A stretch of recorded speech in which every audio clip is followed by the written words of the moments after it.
خود کو ایسا بناؤ کہ جہاں تم ہو وہاں تمہیں سب پیار کریں، جہاں سے تم چلے جاؤ وہاں تمہیں سب یاد کریں، اور جہاں تم پہنچنے والے ہو وہاں سب تمہارا انتظار کریں۔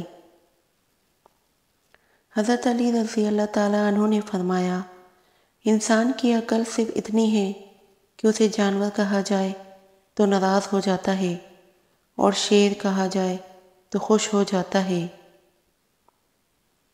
لوگ تمہارے کارنامے دیکھتے ہیں اور رب تمہاری نیتیں دیکھتا ہے۔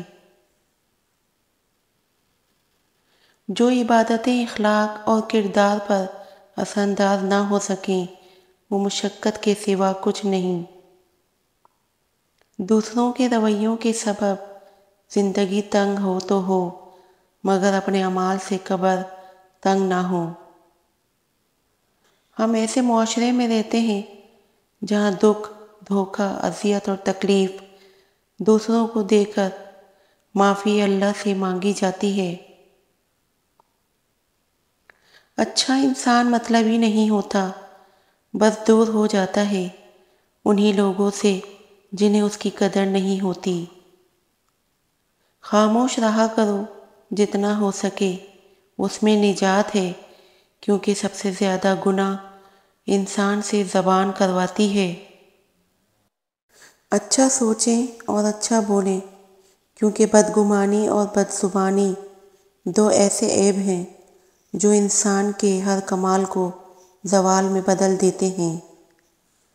جھانکنے کی بہترین جگہ اپنا گریبان اور رہنے کی صحیح جگہ اپنی اوقات ہے۔ جب انسان اپنے رب پر اس قدر بھروسہ کر لیتا ہے کہ اس کے علاوہ کوئی بھی اس کی ضرورت پوری کرنے والا نہیں، تو اللہ بھی اپنے بندے کو مایوس نہیں لوٹاتا۔ دنیا وہ کتاب ہے جو کبھی نہیں پڑھی جا سکتی، اور زمانہ وہ استاد ہے جو سب کچھ سکھا دیتا ہے۔ سب سے اچھی ہجرت گناہوں کو چھوڑ کر نیکیوں کی طرف آنا ہے۔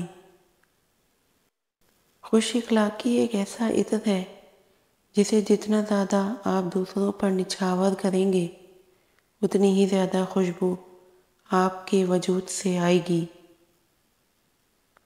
ان لوگوں کے ساتھ ملنے میں بہت احتیاط کی ضرورت ہے جن کے الفاظ ان کے کردار کے مطابق نہ ہوں۔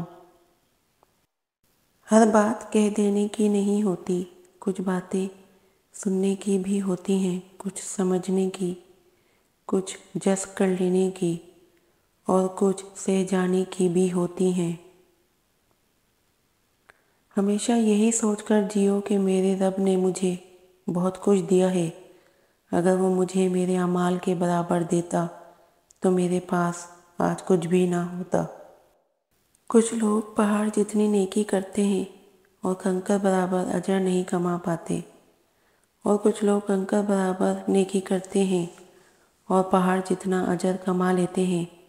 نیتوں کا فرق اجر بدل دیتا ہے۔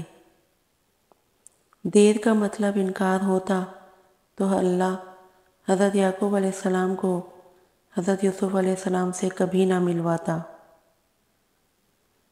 ابھی ایسے الفاظ ایجاد نہیں ہوئے جو احساس کو بیان کر سکیں۔ احساس کی دنیا الفاظ کی دنیا سے بہت آگے ہے۔